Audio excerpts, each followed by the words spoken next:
Hello friends, here are some beginner-friendly tips to help you improve your game in the One Piece TCG. Tip number 1. Sequence your plays. During the main phase, you can deploy your units, make your attacks, and attach your Dawn in any order. The sequencing of these moves are vital so as to not telegraph your game plan to the opponent. It is recommended to strike with what is on your board first to avoid triggers that could devastate newly deployed units. Unless absolutely necessary, try to save removals and blockers towards the end of your turn. In the world of the One Piece TCG, you must always keep your opponent guessing. Tip number 2. Always be counting.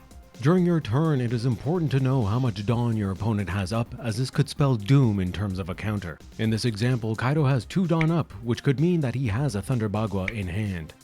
Attacking his leader for 9k would put you just in range of his counter.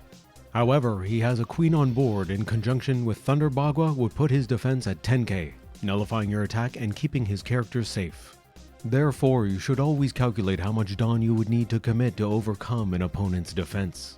In addition to counting Dawn that are up, also be aware of how much Dawn they will have next turn, as this can help you prep your defense for which units they can afford to deploy as well as how much damage they can dish out. Tracking opponent hand size is also vital to the game.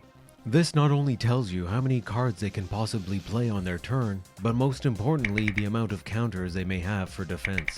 Asking to look at the opponent's trash pile will also provide valuable intel. Things to look for are the amount of counters already used, as well as notorious cards which could hamper your game plan.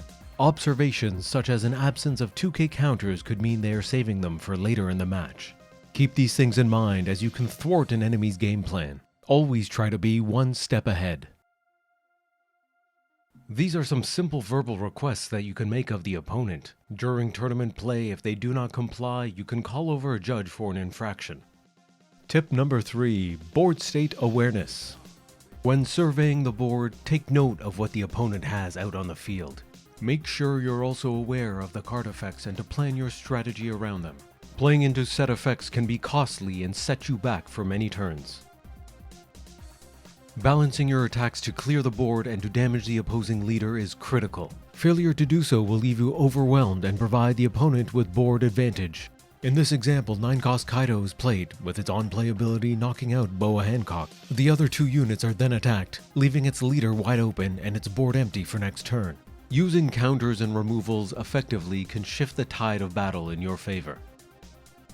But wait, there's more. Tip number 3.5. Lethal board state awareness. When facing certain leaders, being at 1 or 2 health can be perilous and lead to the opponent having lethal. When facing a Eustace Kid, the player may stack 7 Dawn onto his leader, swinging once with a 12k attack. He would then activate his main ability to restand and swing yet again. If you're at 2 health versus a Kaido and they have a creature on the board, the player may allocate 7 Dawn for a meaty swing.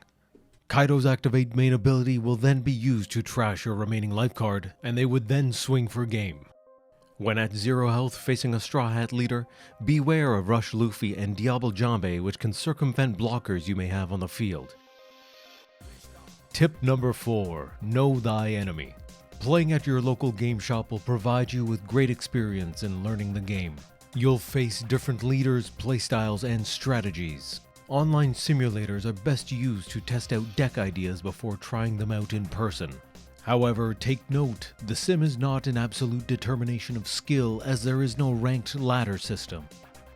Discord communities are also great sources of information. There you'll find the latest news updates, discussions on the current state of the game, as well as forums for marketplaces and deck building ideas. Certain sites will also list the top meta decks which have won local tournaments both in Japan and Asia, as well as in the English format. Thank you for watching, and I hope these tips serve as some use to help you to become the King of the Pirates.